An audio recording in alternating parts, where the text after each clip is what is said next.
मांग रहे थे। भी ट्राई। हम्म। तो you can have whatever you would love to have. We are a group of connections that live in a dimension very close to humans, but you cannot see us. We interact with you all the time. Whenever, wherever you are on the planet, we are your friends. For we make it possible for you to exchange bathroom things હા હું in તમને a એકવાર fair મૂકું છું photo video એનો એક all exchange things in a fair and peaceful way most of the time. We establish in you your wish for more things and your sense of value. Whenever you have a thought about money, finance, or value, you connect to your channel with us. You draw in our energy and we start to supply you with information. Sometimes you don't understand this information very clearly, especially when you feel very emotional about the subject matter. Then you find it difficult to listen to our message. It's as if there is an interference on the line. When you are content and happy, you receive the information directly and are less likely to make mistakes in interpreting it. For example, when you look at a new quote and spontaneously say to yourself or someone else, I would love that quote. You are connecting directly with us. If you receive from us some information about its value to you, this is the true value, not the cost price marked on it by the shop. The feeling that you would love something means that it has true value for you, regardless of its price. Therefore, it is something you should have. You do not always have enough money in your account at that time to buy it immediately, but you need to understand that when you feel that you would love to have something, you can have it, usually very soon. The love feeling opens up your channel for receiving the money to buy that coat. If you could only keep that feeling open all the time, the coat will come to you as surely as you breathe and your heart beats. तो इसमें जो author है वो हमसे क्या कह रही है कि जब भी आप कोई डिजायर करते हो, जैसा कि कल हमारा होम प्ले में था कि आप कुछ भी डिजायर करो, तो सपोजिंगली आप कुछ डिजायर कर रहे हो कि इट इज लाइक मुझे ये कोट बहुत पसंद आया, आप ऐसे ही विंडो शॉपिंग करने गए, वहां आपने देखा कि ये कोट है और वो काफी एक्सपेंसिव है लेकिन आपको बहुत पसंद आया, तो आप सबसे पहले अपने ये जो जजमेंट्स है ना कोर्ट को लेके, आप उनको पॉक एंड पॉड करो. इसमें लेखिका कोर्ट के बारे में कह रही है, कोई भी चीज हो सकती है. सपोज दिवाली आ रही है, हमारा मन हुआ कि ज्वेलरी ले लें, बट आज गोल्ड के प्राइस जो हैं वो बहुत हाई चले गए, लेकिन हम गोल्ड के प्राइस हाई चले गए हैं करके सबसे पहले तो हम ज्वेलरी के शॉप ही नहीं जाएंगे, क्योंकि हमारा सबसे पहला पॉइंट ऑफ व्यू ये होगा कि ज्वेलरी के शॉप में कैसे जाऊं, मेरे पास तो इतने लाखों है नहीं कि मैं कोई ज्वेलरी खरीद सकूं. ठीक है, सबसे पहले आप अपनी रिसीविंग वहीं पे ब्लॉक कर दोगे. तो आपको ज्वेलरी के शॉप जाना है. अगर आपको ज्वेलरी पसंद है, मैं कंपलसरी नहीं बोल रही हूँ ज्वेलरी, कोई और भी चीज हो सकती है, तो कोई भी महंगी चीज के लिए आप जाओ और बस आप वहां पे एकदम फीलिंग के साथ बोलो, ओ आई लव दिस. यानी सामने नहीं बोलना है, बट उस चीज को देख के you have to be happy.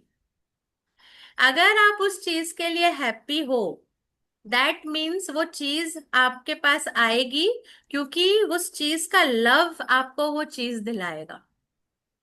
I hope मैं क्लियर हूं इस चीज पे. ये भी एक एक्सरसाइज है जो हमको करनी है.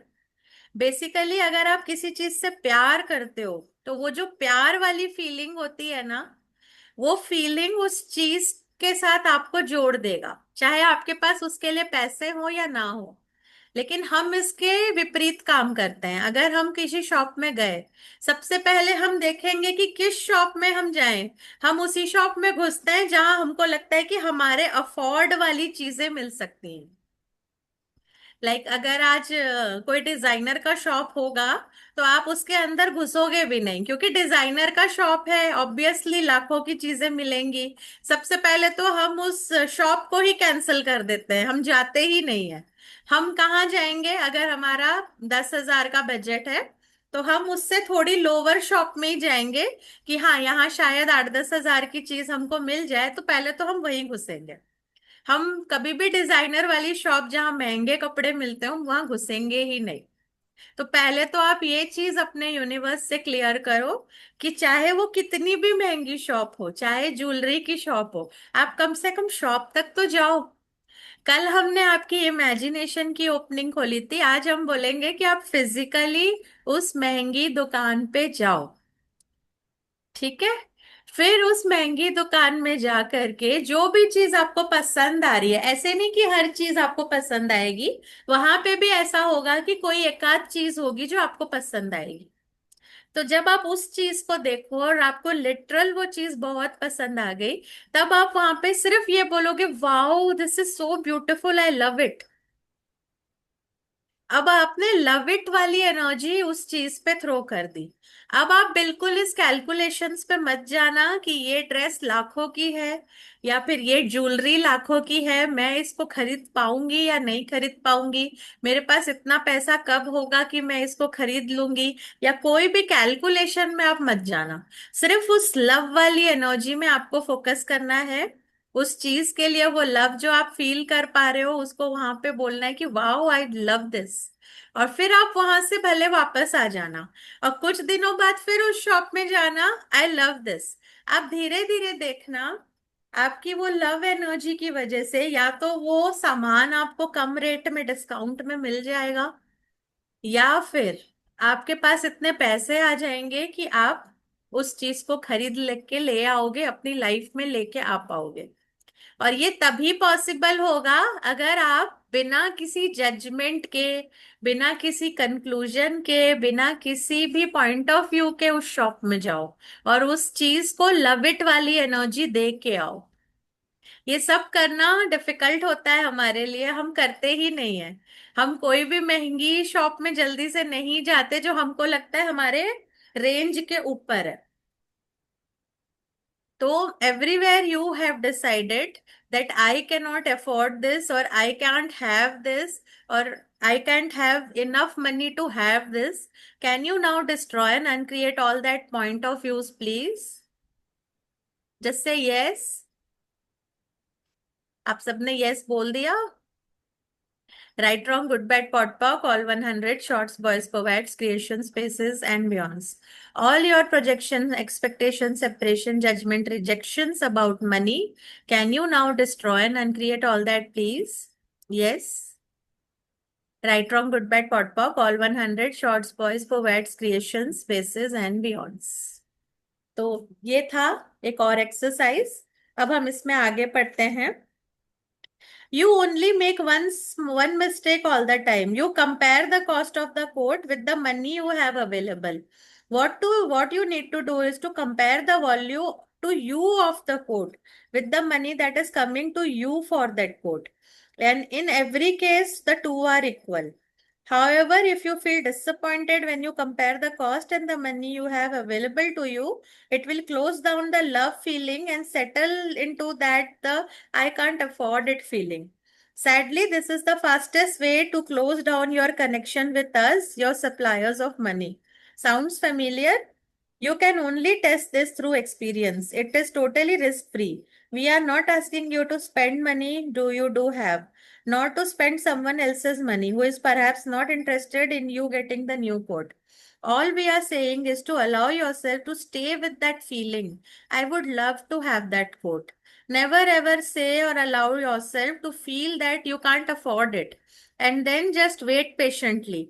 The more you are happy about all the good things you are looking forward to receiving, all the many things you would love to have, the more quickly they will come to you as if on a string that simply being drawn towards you steadily day by day. You can afford everything you would love to have, but not always right now. The love is the feeling that opens the channel to allow the money to come to you. It is the system that makes abundance possible. It helps you to constantly grow and increase in your life. Money is for enjoying. It was never here to torture you or to cause you pain or worry. But you need to understand how it works. It is simple and it is guaranteed as long as you follow the guidelines we are settling out for you.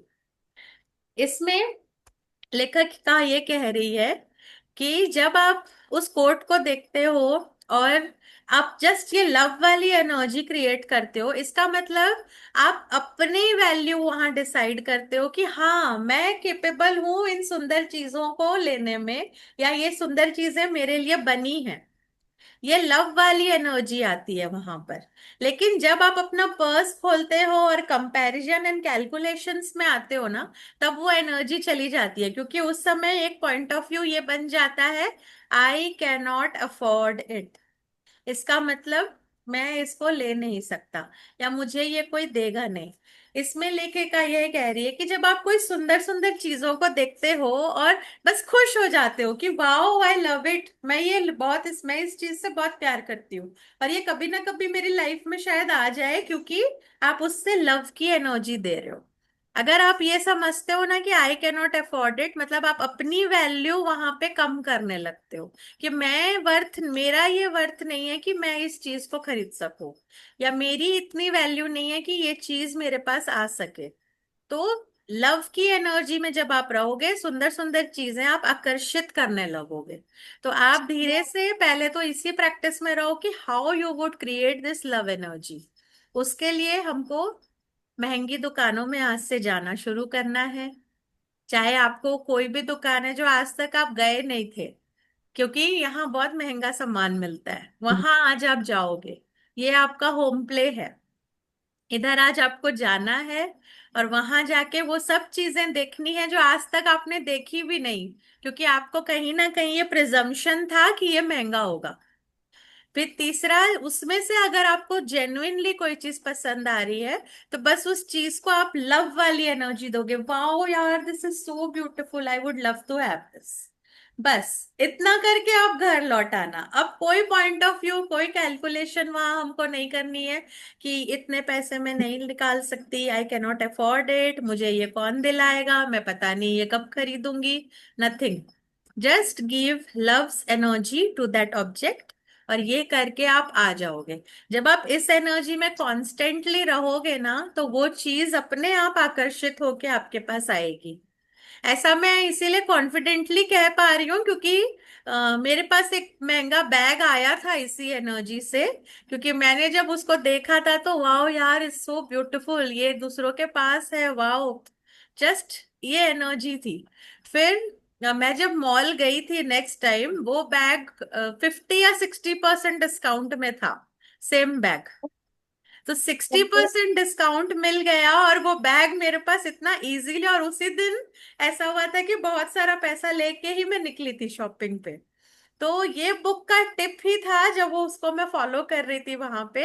And I have that bag, कभी होगा ना मैं या तो class में कल लाऊंगी, आप लोग को दिखाऊंगी कि ये वाला वो था। तो हमको कई बार वही चीज ऑफर में मिल जाती है, if you have love to have that object.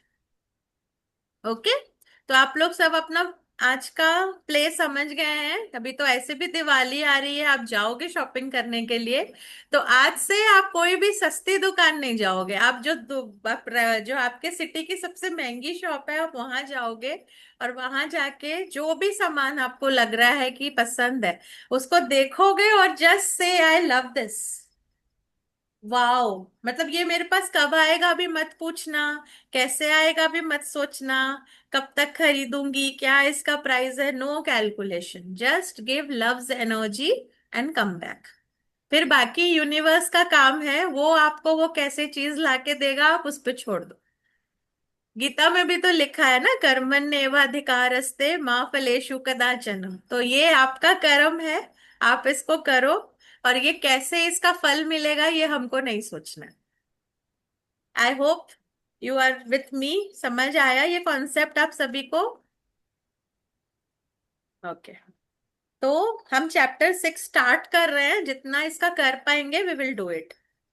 Secrets for receiving money. The next chapter is to understand more about how we function. कोई कुछ बोल रहा है?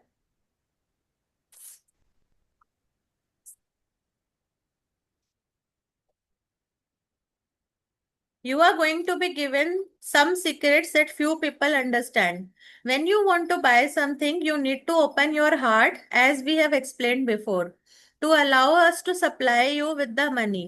We do this by setting up opportunities for you to receive either cash or the thing itself you want to buy. We we can do this quite easily because we have already set up so many relationships all around you with your potential suppliers and receivers of money. This means that we simply need to activate any of those relationships, which are simply connections, to enable the money and the goods to flow in their correct directions. This is one of the reason why it is important that you have the openness and receptivity that we have described before. Because when you close your heart or become unreceptive, we cannot activate your end of the connection. It is like trying to call a telephone that has been disconnected.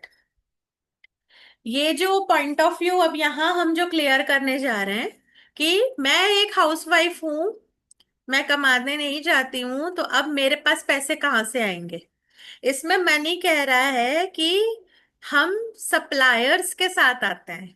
Money directly कई बार नहीं आता कि हाँ भाई हमारा कोई client है, हमने कोई बिजनेस किया तो हमें पैसे मिलेंगे। एक तो ये हमारा सोर्स होता है, दूसरा होता है मनी सप्लायर्स। मनी सप्लायर कोई भी हो सकता है, आपके हस्बैंड, आपके बच्चे, आपका भाई, आपकी बहन, एनीवन, आपके मम्मी पापा, पेरेंट्स। तो ये है मनी सप्लायर्स। मनी ये कह रहा है कि जब हम हमारी रिसीविंग, हमारे हार्ट की रिसीविंग ओपन करते हैं, तो ये जो मनी सप्लायर्स हैं इन तक ये एनर्जेटिक मैसेज जाता है कि ये हमारे लिए मनी लेकर आए। तो ये जो पॉइंट ऑफ व्यूज यहाँ जितनी भी कोई हाउसवाइफ है, अगर उनको ये है कि हम खुद नहीं कमा रहे तो हम तक पैसा कैसे आएगा, तो अगर आपकी रिसीविंग ओपन होती है इस क्लास में, जब आपके पॉइंट ऑफ व्यूज क्लियर हो जाएंगे और आप इस बुक की चीजों को फॉलो करने लगोगे, आपके जो मनी सप्लायर्स हैं उन तक ये मैसेज अपने आप चला जाएगा कि उनको आपको पैसे देने हैं और आपको पैसे रिसीव होने लगेंगे। तो आपको इस क्लास में क्या करना है, अपनी रिसीविंग ओपन करनी है। रिसीविंग कैसे ओपन करेंगे, हमने क्लास के तीसरे या चौथे कॉल पे हार्ट ओपनिंग एक्सरसाइज की थी। अपनी आंखों को बंद करके रोज अपने हार्ट को ओपन कीजिए। जब आपकी रिसीविंग बढ़ेगी और चीजों को लेके आपका लव बढ़ेगा, judgements and point of views clear होंगे, तो आपकी रिसीविंग बढ़ेगी। तो रिसीविंग जब बढ़ेगी, आपके मनी सप्लायर्स खुद आपको वो मनी लाके देंगे। वो मूवी भी आप लोगों ने देखी होगी ना, ताल। एक बार आपको ताल मूवी देखिएगा, उसमें अक्षय खन्ना बोलता है, अगर मुझ में सच्चाई है, अगर मेरा दिल साफ है, तो आप खुद उसका हाथ मुझ तक ला कर देंगे। ऐसा था ना। तो सेम एनर्जी में हमको रहना है कि if my receiving is open, if I am true, और मैं अपना काम अच्छे से कर रही हूँ, तो यूनिवर्स खुद मुझ तक वो मनी सप्लायर को मैसेज देगा और मुझ तक खुद मनी आएगा। राइट। तो एक बार ताल मूवी जरूर देखिएगा to refer to that energy कि अक्षय खन्ना जब बात करता है ना तो किस एनर्जी से बात करता है। We are already described how you close the connection when you feel you can't afford something. It instills in you a feeling of disappointment and negativity, which clouds the transmission of our delivery and stops us from being able to deliver you either the cash or the thing you want to have. Sometimes you allow a certain amount of delivery to take place and then you get some money or inferior version of what you wanted. But you need to know that you can always get the best if you want. You just have to understand a little how connections work so that you don't damage them or cause interference on the line. अब एक example, एक question है मेरा।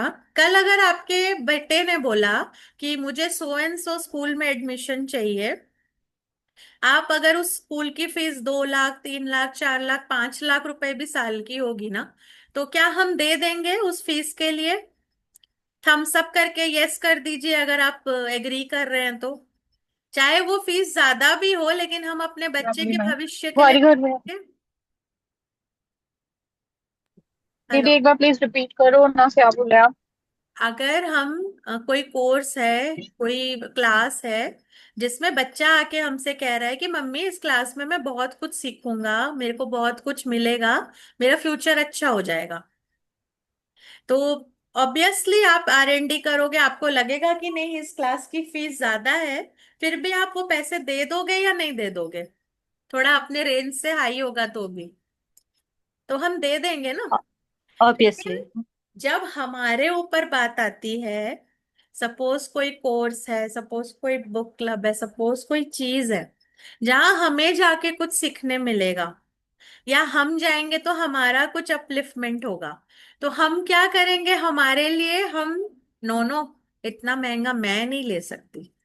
हमारे बच्चों के लिए हम ले लेंगे, हमारा कोई दूसरा फैमिली मेंबर होगा उसके लिए भी हम ले लेंगे, लेकिन खुद के लिए हम क्या करेंगे? नहीं नहीं, मैं नहीं जाऊंगी। सपोज कोई क्लास की फीस 5 लाख होगी, और कोई 5 लाख, कोई और क्लास की फीस आपके बच्चे के लिए 5 लाख होगी, तो आप किसको दे दोगे पैसा? बच्चे को दे ही दोगे ना, ये बच्चे बट के खुद पेरेंट्स। के लिए नहीं दोगे। हम्म। क्यों? रीजन क्या है? क्योंकि हमारी वैल्यू हम नहीं करते। हम अगर वैल्यू स्केल पे रखेंगे ना, तो हम हस्बैंड को वैल्यू पहले करेंगे, फिर बच्चों को वैल्यू करेंगे, फिर अदर रिलेटिव्स को वैल्यू करेंगे, लास्ट में हम अगर किसी को वैल्यू करेंगे तो वो खुद को करेंगे। मुझसे जब लोग पूछते हैं कि एक्सेस कॉन्शियसनेस की जो, जिस मोडालिटी में मैं वर्क करती हूँ, एक्सेस कॉन्शियसनेस की क्लासेस बहुत कॉस्टली होती हैं, 2-2.5 लाख रुपए भी होती हैं कई बार। तो बोलते हैं कि आप इसको ज्वाइन कैसे कर लेते हो इतना पैसा दे के? क्योंकि ये मनी की कॉल्स कर करके मुझे ये समझ में आया कि मेरी वैल्यू भी उतनी ही है जितनी मैं अपने बच्चे की करती हूँ। अगर मैं उसके लिए दे सकती हूँ 2-2.5 लाख रुपए, तो मेरे लिए मैं क्यों नहीं दे सकती? तो ये वैल्यू करना मैंने सीखा इस जर्नी में। तो ये बुक भी यही बात कह रहा है कि अगर कोई क्लास है, कोई चीज है दुनिया में, हम उसको कभी भी आई कांट अफोर्ड इट तभी बोलते हैं जब हम खुद को उस चीज के लायक नहीं समझते। हम किसी और को जरूरत होगी ना, हम दे देंगे। अगर हमारी बेटी बोलेगी कि मुझे 50,000 का ड्रेस लेना है, मुझे इस बार पहनना है, हम दे देंगे। एक बार खर्चे को अक्यूमुलेट करेंगे, कहीं से भी पैसे निकालेंगे, उसको दे देंगे। लेकिन अगर खुद को मन करेगा, हम कभी नहीं खरीदेंगे, क्योंकि हम अपने आप को उतना वैल्यूबल समझते ही नहीं है। Sometimes you feel mean and angry about something and you want to spite yourself. So you punish yourself by not allowing yourself to have what you want. Perhaps you are angry because you did not achieve everything you expected. Perhaps you feel mean towards another person who has hurt your feeling, and then you want to deprive yourself of getting good things because you don't feel good about yourself. In this situation, you have to remind yourself that feeling mean or angry, whether with yourself or with someone else, will never help you to get what you are really looking for. You can spend hours, days, months, or even years being angry with the world and yourself, but it does not bring good things to you. Everyone knows inside their heart, but many people do not realize how directly this is stopping them from having the things in life they would really have like to have and feel sorry not to have. इसमें एक और चीज book ने बताया है कि कई बार हम खुद से नाराज होते हैं, और कई बार दूसरों पे भी नाराज होते हैं। बहुत सटल इमोशन है ये। कई बार अंदर गुस्सा भरा होता है किसी और पर्सन के लिए। उस समय भी हम क्या करते हैं कि अपने लिए चीजें लेना बंद कर देते हैं, अपने अपने आप को चूज करना बंद कर देते हैं, अपने लिए रिसीविंग को बंद कर देते हैं। गुस्सा हम सामने वाले पे होते हैं, लेकिन हम पनिश किसको करते हैं? खुद को। मेरा मूड नहीं है, मैं नहीं लूंगी। मेरा मूड नहीं है, मैं कहीं नहीं जाऊंगी। हम दूसरे पे अपसेट है, लेकिन उसका पनिशमेंट हम किसको देते हैं? खुद को देते हैं। तो ये भी मनी की रिसीविंग रोकता है हमारे लाइफ में, कि आप नाराज हो, चाहे खुद से, चाहे घर से, चाहे सामने वाले से, लेकिन हम अपने आप को इतना शट कर देते हैं ना उस समय, कि उस गुस्से के कारण हम अपनी रिसीविंग को ब्लॉक कर देते हैं। तो बुक ये हमसे कह रहा है कि आप चाहे कितना भी नाराज हो, प्लीज अपनी रिसीविंग मत रोकिए। अपने आप को वैल्यू करना मत कम कीजिए, चाहे दूसरा आपकी वैल्यू करे या ना करे। हम हमेशा वैल्यू सामने वालों की नजरों में खोजते हैं, कि मेरा अगर बेटा मुझसे कह रहा है ना आप अच्छी हो तो ही मैं अच्छी हूँ, हमारा पति हमसे कह रहा है आप अच्छी हो तो ही मैं अच्छी हूँ, मेरी फ्रेंड मुझसे कह रही है मैं अच्छी हूँ तो ही मैं अच्छी हूँ। नहीं, ऐसा नहीं है। ऐसा कह के क्या होता है ना, आपके ये जो एक्सपेक्टेशन प्रोजेक्शंस हैं, ये आपकी वैल्यू खत्म कर देते हैं अपनी ही नजरों में, और फिर उससे हमारी मनी की रिसीविंग ब्लॉक होती है। ये बहुत डीप कॉन्सेप्ट है, इस बारे में हम कल और विस्तार में बात करेंगे, क्योंकि अब हमारा कॉल एंड भी होता दिखाई दे रहा है। तो आज हमने क्या सीखा? किसी भी महंगी शॉप में जाना है जिसमें आप आज तक नहीं गए थे, ये सोच के कि ये बहुत महंगा है, वहां जाके जो भी चीज आपको पसंद आ रही है उसको खरीदना नहीं है, उसको लव एनर्जी देना है। Wow, I just love this. और ये लव एनर्जी आपको कॉन्स्टेंटली चीजों को देते रहना है, चाहे आप उस चीज को खरीद पाओ या नहीं खरीद पाओ। जो खरीद पाओगे वो तो आप खरीद ही लोगे, लेकिन जो आपके बजट के थोड़ा ऊपर जा रहा है ना, वहां पे ये बहुत महंगा है, इस एनर्जी में ना रहते हुए आई लव दिस करके आप वहां से वापस आ जाना। यूनिवर्स आपको वो चीज लाके देगा। वो कैसे लाके देगा? अगर आपके दिल में सच्चाई और रिसीविंग रहेगी। तो अपनी रिसीविंग ब्लॉक ना करें, अपने आप को वैल्यू देना शुरू करना है आज से, और दूसरों के गुस्से के लिए खुद को पनिश नहीं करना है। तो ये तीन चीजें आज के क्लास में आप लोगों का टिप है, आज का होम प्ले है। आई होप सबको क्लियर हुआ हो। किसी को कुछ भी पूछना है, कुछ बोलना है तो प्लीज जरूर बोलिए, जरूर पूछिए। मैं बहुत खुश होती हूँ जब आप बात करते हैं और आपका कैमरा ऑन रहता है।